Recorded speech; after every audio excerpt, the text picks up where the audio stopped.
नमस्कार मित्रों, स्वागत है आपका हमारे इस चैनल में। मैं एक बार फिर पेश हूँ आप सबके समक्ष। तो आज हम देखेंगे काव्य के लक्षण, काव्य के प्रयोजन और काव्य के हेतु। इतने काव्य के लक्षण शायद ही आपको किसी पुस्तक में मिलेंगे। ये मैंने 2-3 पुस्तकों से एकत्रित किया है सब जो भी मटेरियल है। तो यदि आपने चैनल को सब्सक्राइब या वीडियो को लाइक नहीं किया है तो प्लीज़ लाइक और चैनल को सब्सक्राइब जरूर करें। चलिए बिना देर किए शुरू करते हैं वीडियो को। देखिए, विश्वनाथ के साहित्य दर्पण में सबसे पहले है जो लक्षण है काव्य का, वाक्यम रसात्मकम काव्यम। रसात्मक वाक्य को काव्य मानते हैं ये। भामह के काव्य अलंकार में शब्दार्थौ सहितौ काव्यम। वामन की काव्य अलंकार सूत्रवृत्ति में रीति ही आत्मा काव्य से, काव्य को काव्य की आत्मा मानते हैं रीति को। और काव्य शब्दो अयम गुण अलंकार संस्कृतयोः शब्दार्थयोर्वर्तते, भक्त्या तो शब्दार्थ वचनमात्रोऽत्र गृह्यते। रुद्राचार्य का जो काव्य अलंकार है, इससे आपके 2 लाभ हो रहे हैं। देखिए, आपको जो ग्रंथकार और ग्रंथ का भी नाम यहाँ पर मिल रहा है। रुद्राचार्य के काव्य अलंकार में शब्दार्थौ काव्यम।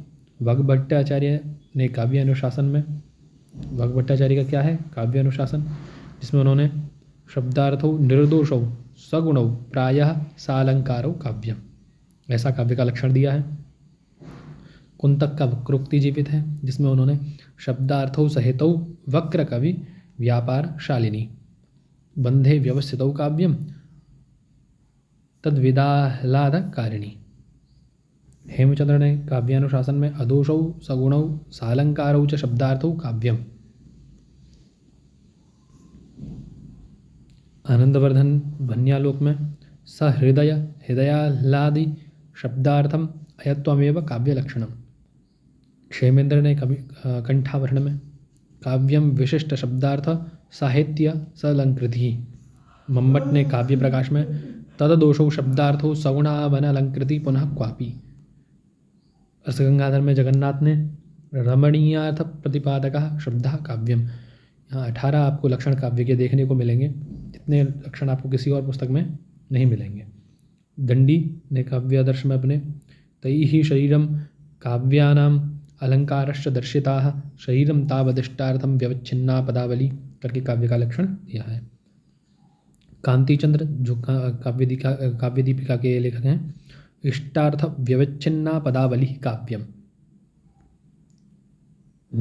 अग्निपुराणकार वेदव्यास जी ने इष्टार्थ व्यवच्छिन्ना पदावली काव्यम। स्फुरदल अलंकारम गुणदोष विवर्जितम, गुणदोष से वर्जित है, स्फुरद अलंकार है, ऐसी पदावली को इष्टार्थ व्यवच्छिन्न पदावली को काव्य माना है।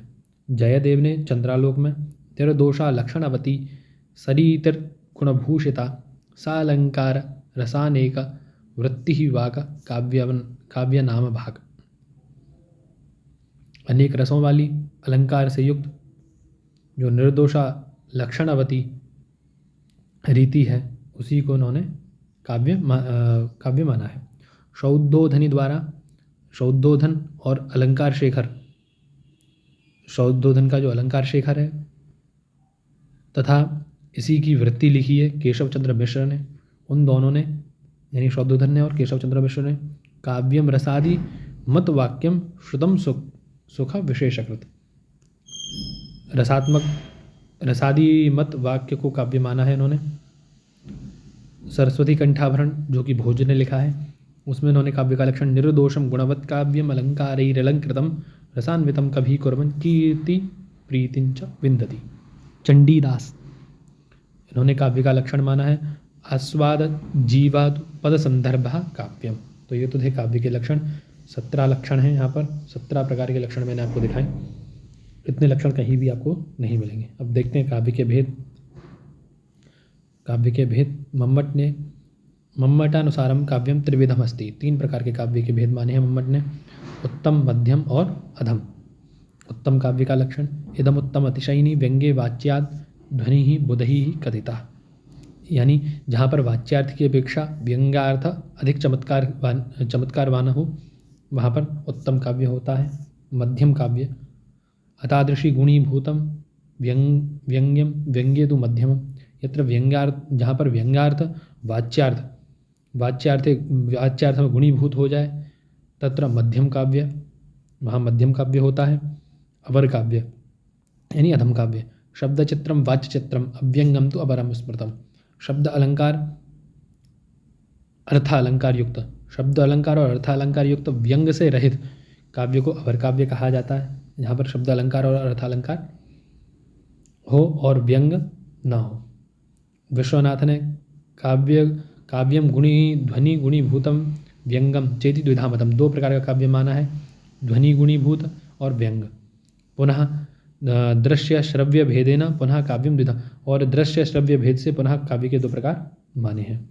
तो 2 प्रकार इन्होंने विश्वनाथ ने माने हैं, 3 मम्मट ने। पंडित राज जगन्नाथ उत्तम मध्यम और अधम 4 काव्य के प्रयोग इन्होंने हेतु माने हैं। उत्तम काव्य भेद, शब्दार्थो यत्र गुणी भवितात मानव कामपि अर्थम अभिव्यक्तस्तथा, इसको उत्तम काव्य कहते हैं। उत्तम और उत्तम काव्य का है यत्र व्यंगम प्रधानमेव सच्चमत्कारकरणम तद्वितीयम, यह द्वितीय काव्य है। मध्यम काव्य यत्र व्यंग्य चमत्कार समानाधिकरणो वाच्य चमत्कार, जहाँ व्यंग चमत्कृत हो और सब उसी के समान अधिकरण वाच्य भी चमत्कृत हो, वह मध्यम काव्य है। जहाँ अर्थ चमत्कृति उपस्कृत हो और शब्द चमत्कृति प्रधान हो, अर्थ प्रधान न हो और शब्द प्रधान हो, वहाँ पर अधम काव्य है। तो ये हमने देखे काव्य के भेद। अब काव्य के प्रयोजन देखेंगे। भरत के अनुसार धर्मयम यशस्यम आयुष्यम हितम बुद्धि विवर्धनम लोकोपदेशयनम नाट्यमेतद भविष्यति। सबसे पहले क्योंकि भरत ही इन सब के आदि प्रवर्तक हैं, तो सबसे पहले भरत को रखा, कालक्रम के अनुसार कवियों को रखा गया है। धर्मयम यशस्यम आयुष्यम हितम बुद्धि विवर्धनम लोकोपदेशयनम नाट्यमेतद भविष्यति, ये भरत के अनुसार है काव्य का प्रयोजन। भामः धर्मार्थ काम मोक्षेषु वैचक्षण्यम कलासु च करोति कीर्ति प्रीतिंच साधु काव्यम निबंधनम, ये भामा का है। दंडी के अनुसार गुणालंकार चारुत्व युक्त मप्यधिकोज्वलम काव्यमाश्रय संपत्त्या मेरुणे वामरद्रुमः, ये दंडी के अनुसार है। कुंतक धर्मादि साधनोपायः सुकुमारः क्रमोदितः काव्यबंधो अभिज्ञातानां हृदयाह्लादकारकः, कुंतक के अनुसार काव्य का प्रयोजन है। धनंजय निर्दोषम गुणवत् काव्यम अलंकारैरलंकृतम रसान्वितम कविः कुर्वन् कीर्ति प्रीतिंच विन्दति, धनंजय के अनुसार काव्य का प्रयोजन है। मम्मट काव्यम यशसे अर्थकृते व्यवहारविदे श्वेतरक्षये सद्यः परनिवृत्तये कांतसम्मिततयोपदेशयुजे, 6 प्रकार के इनके काव्य के प्रयोजन हैं। केशव मिश्र लाभ पूजाख्याति धर्म कामश्च मोक्षश्च इष्टनिष्ट प्राप्त त्यागौ ज्ञानम फलानि काव्यस्य, ये केशव मिश्र के अनुसार काव्य के प्रयोजन हुए। विश्वनाथ पुरुषार्थ चतुष्टय को अर्थात धर्म अर्थ काम और मोक्ष को, पुरुषार्थ चतुष्टय को ये काव्य का प्रयोजन मानते हैं। अग्नि पुराणकार त्रिवर्ग को ही धर्म अर्थ काम और मोक्ष को। वामन काव्यम सदृष्टार्थम प्रीति कीर्ति हेतु, तत्प्रीति और कीर्ति को काव्य का प्रयोजन यह मानते हैं। भोज यश और आनंद को। वाग्भट्ट प्रमोदायानर्थ परिहाराय व्यवहार ज्ञानाय त्रिवर्ग फल लाभाय कांता तुल्योपदेशाय कीर्तये च, 6 प्रकार के यह भी प्रयोजन काव्य के मानते हैं। तो ये था हमारा आज का वीडियो। यदि अच्छा लगा हो आपको तो लाइक शेयर और चैनल को सब्सक्राइब जरूर करें।